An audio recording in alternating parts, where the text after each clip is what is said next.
Delhi university की प्रधानाचार्य रही हैं। कॉलेज के स्टूडेंट्स को प्रोफेसर की तरह बड़ा किया है, पढ़ाया है, निखारा है, doctor Neelmat Jindal ji. Thank you. Suprabhat. Honorable Principal, Mr. Kuldeep Jindal ji, Mr. Shyam Chaitanya ji, our Guru ji, all the York members on the dais and the staff members, students. It gives me immense pleasure to be here in the school. आज सब छोटे बच्चों से मिलके बहुत अच्छा लग रहा है मुझे, और मैं योग सीट का धन्यवाद करती हूँ कि उन्होंने मुझे यहाँ पर आने का मौका दिया और बच्चों से इंटरेक्ट करने का मुझे अपॉर्चुनिटी दिया, क्योंकि योग सीट सिर्फ योगा नहीं कराते हैं, वो बच्चों को सभ्यता और संस्कृति के साथ भी जोड़ना चाहते हैं, क्योंकि किसी भी देश का भविष्य बच्चों पर निर्भर करता है। और आपको पता है कि हमारे प्राइम मिनिस्टर मिस्टर मोदी, उनका मिशन क्या है? विकसित भारत बाय 2047। सिर्फ 21 साल है हमारे पास। कहते हैं इंडिया के पास डेमोग्राफिक डिविडेंड है कि हमारे पास यूथ है। किसी भी देश को अगर विकसित होना है तो उसके पास यूथ होनी चाहिए, उसके पास यंग पॉपुलेशन होनी चाहिए। चाइना के पास यंग पॉपुलेशन थी 1980 में, जब उसने प्रोग्रेस किया, तरक्की किया, और आज इंडिया के पास ये अपॉर्चुनिटी है। और देशों में ने भी तभी तरक्की किया जब उनके पास यंग पॉपुलेशन थी। तो यंग पॉपुलेशन को सक्षम होना पड़ेगा, उनको वही सब करना होगा जो हमारे पुराने, जिसको हम कह देते हैं ना, पुराने जमाने में होता था, आज मॉडर्न जमाने में नहीं चलेगा। मॉडर्न होता क्या है? इंडस्ट्रियलाइजेशन, वेस्टर्नाइजेशन, इंग्लिश एजुकेशन, नौकरी ढूंढना, ये होता है कि मॉडर्नाइजेशन, ये होता है कि डेवलपमेंट। अगर आज मैं कहूंगी कि आप सभी को कि आप ट्रूथ, सत्य, अहिंसा, आसन, योगा, प्राणायाम, समाधि, टॉलरेंस, रिलिंक्विश, कि आप ये सब मत करो, तो आप क्या कहेंगे? ये सब करो, अहिंसा, ट्रूथ। आप सोचेंगे कि ये तो पुराने जमाने में होता था, आज मॉडर्न जमाने में ये सब नहीं होता। और इसमें आपका कसूर नहीं है कि आप ऐसा सोचते हैं, आपका ये कसूर बिल्कुल ही नहीं है। और जो आपको दोषी कहते हैं कि आज की जनरेशन तो सुनती नहीं, डिवैल्यू हो गई है पूरी सोसाइटी, उनका भी कसूर नहीं है। कसूर है कि हम शिकार हो गए हैं कॉलोनियलिज्म का, कॉलोनियलिटी का, कॉलोनियल माइंडसेट्स हो गए हैं हमारे। क्योंकि अगर 10,000 वर्ष पुरानी बात करते हैं तो इतने ऋषि मुनि जिनको कहते हैं वो साइंटिस्ट थे। अगर इंडिया ने मैथमेटिक्स में, एस्ट्रोलॉजी, एस्ट्रोनॉमी, फिजिक्स, मेटलर्जी, हर क्षेत्र में इतना विकास किया कि ये जाना जाता था, बाहर से लोग क्यों आते थे इंडिया? अगर वो कहते थे यहाँ पे जानवर हैं, यहाँ का रिलीजन खराब है, ये लोग तो इंफीरियर हैं, आप तो व्हाइट मैन बर्डन है, सिविलाइजिंग मिशन के लिए आए हैं, वो यहाँ क्यों? हमने क्या बुलाया था उनको? उनको पता था कि देश कितना विशाल है, कितना प्रोग्रेस है इसमें। वो यहाँ और सिर्फ लूटने नहीं आए थे, पहले उन्हें पूरे वर्ल्ड को डिवाइड किया, रेसिज्म पे 4 भागों में विभाजित कर दिया।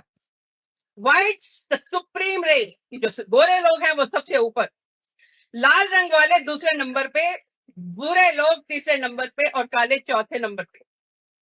जो सफेद लोग हैं वो सबको गुलाम बनाएंगे। और गुलामी कैसे आएगी? सबको गुलाम बनाया। गुलामी 3 तरीके से आएगी। आपकी नॉलेज को, आपको याद है, मैं तो सिर्फ 200 साल पहले की बात करती हूँ कि इंडिया कैसा था। 200 साल पहले जब मैकॉले कोई इंडियन ने नहीं कहा इंडिया के बारे में, ये जो अंग्रेज यहाँ पे इंडिया को गुलाम बनाने आया था उसने कहा था। उसने क्या कहा था? He found India. He didn't find even a single beggar, a single cheat, a single thief. ना तो उसने कोई भिखारी पाया हिंदुस्तान में, ना ही उसने कोई थीफ चोर पाया। लोग दरवाजे खोल के सोते थे, इसको सोने की चिड़िया कहते थे, दूध की नदियां बहती थी, ऐसा देश माना जाता था। And he said that the people were so highly calibered and their moral values were so high that it was impossible to bribe them. So this country can never be colonized. कि इस देश को तो गुलाम बना ही नहीं सकते। इसमें तो हमेशा लोग देने की ही सोचते हैं, लेने की नहीं सोचते। आजकल की तरह नहीं था। ये वैल्यूज कहां से आ रही है मैं आपको बताऊंगी। तो उन्होंने कहा कि अगर इस देश को गुलाम बनाना है तो एक ही तरीका है, we have to break the backbone of this country. इसकी रीढ़ की हड्डी तोड़नी होगी। और रीढ़ की हड्डी क्या है? हमारी एजुकेशन सिस्टम। हमारी सारी एजुकेशन आती थी संस्कृत से। आज बात हो रही थी कि हम छोटे बच्चों से मिलने क्यों जा रहे हैं? हम देश निर्माण के लिए जा रहे हैं। आज छोटे बच्चों को पता होना चाहिए कि आपके साथ कितनी बड़ी कॉन्स्पिरेसी हुई है। मैकॉले ने कहा कि इन लोगों को दो भागों में विभाजित कर दो, जो अंग्रेजी सीखेगा उसको नौकरी दी जाएगी। आज सब नौकरी ढूंढने चल पड़े हैं। जो मैकॉले ने रास्ता दिखाया उसी पे चल पड़े हैं। अपनी संस्कृति भूल गए हैं, अपनी रिसर्च, क्रिटिकल थिंकिंग। जो आप आज वेस्टर्न कंट्रीज कहते हैं एनवायरमेंट बचाओ। अरे क्यों? हमारी तो पुराने, हम तो एनवायरमेंट से अपने आप को कहते हैं ना, यत पिंडे तत् ब्रह्मांडे। हमारा जो, हम तो इस सब की हमारी पुरानी, क्योंकि आप सबको ये नहीं पढ़ाया गया है, आपकी एजुकेशन सिस्टम को ही बदल दिया गया है। और अब जो न्यू एजुकेशन पॉलिसी आ रही है उसमें अगर कहते हैं कि आपको आपकी जो ये प्रॉब्लम्स हैं, जैसे आप देखते हैं ना, जैसे आप बड़े होंगे पहले से टारगेट फिक्स कर लेते हैं। हमारी वैल्यू क्या थी? Work hard but forget about the results. जो होगा भगवान की इच्छा। आज क्या, पहले टारगेट फिक्स कर दिया, फिर फूड से कॉम्प्रोमाइज, नींद से कॉम्प्रोमाइज। 8 घंटे नहीं सोना है, 2 घंटे सोना है, रात को जागना है, इधर डांस करने जाना है, इधर क्लब में जाना है, अनाप शनाप खाना है, पेरेंट्स के साथ नहीं बैठना, फैमिली के साथ नहीं बैठना, सोशल सोसाइटी से कट ऑफ हो गए। आप क्या है, मोबाइल पे अपने आप को वो कर लिया है आप में। और जब आपका ऑब्जेक्टिव अचीव नहीं होगा, फ्रस्ट्रेशन, डिप्रेशन, सुसाइड। तो अगर हमारी सोसाइटी का यूथ हैप्पी नहीं होगा, हेल्दी नहीं होगा, वैल्यू से नहीं जुड़ा होगा, और इन सब प्रॉब्लम्स का सोल्यूशन कहाँ है? हमारे वेदास में, हमारी अपनी नॉलेज में, जिसको हम छोड़ चुके हैं।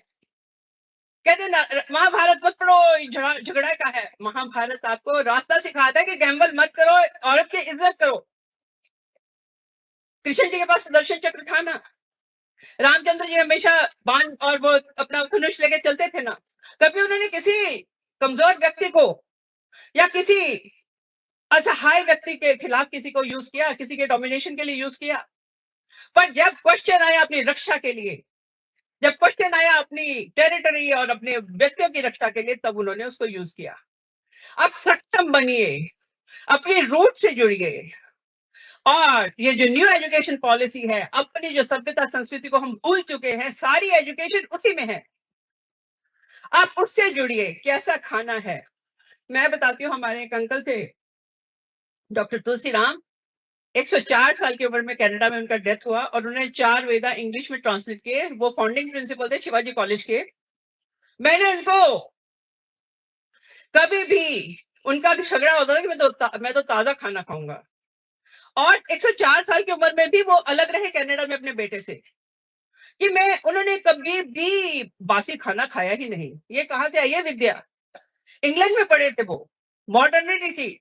मैं ये नहीं कह रही कि हम वेस्टर्न वर्ल्ड के से अपने दरवाजे बंद कर लें। उनकी जो अच्छाइयां हैं, hard work, science, technology, knowledge, सब कुछ लीजिए, पर अपनी रूट से जुड़े रहिए। और रूट से हमारे वेद, हमारे धर्म ग्रंथ, हमारी नॉलेज, इसको, क्योंकि वेस्टर्नर्स ने कहा आप इंफीरियर हैं, आप तो अनसिविलाइज्ड हैं, आप तो बारबेरिक हैं, वैसे ही हम अपने आप को देखने लगे, because we are suffering from internal coloniality. अपने अंदर का जो गुलामी है उसको खत्म करिए, अपने आप को खोजिए, अपने यहाँ क्रिटिकल थिंकिंग पैदा कीजिए और आगे बढ़ावा दीजिए। Thank you very much. बहुत बहुत धन्यवाद डॉक्टर निर्मल जिंदल जी।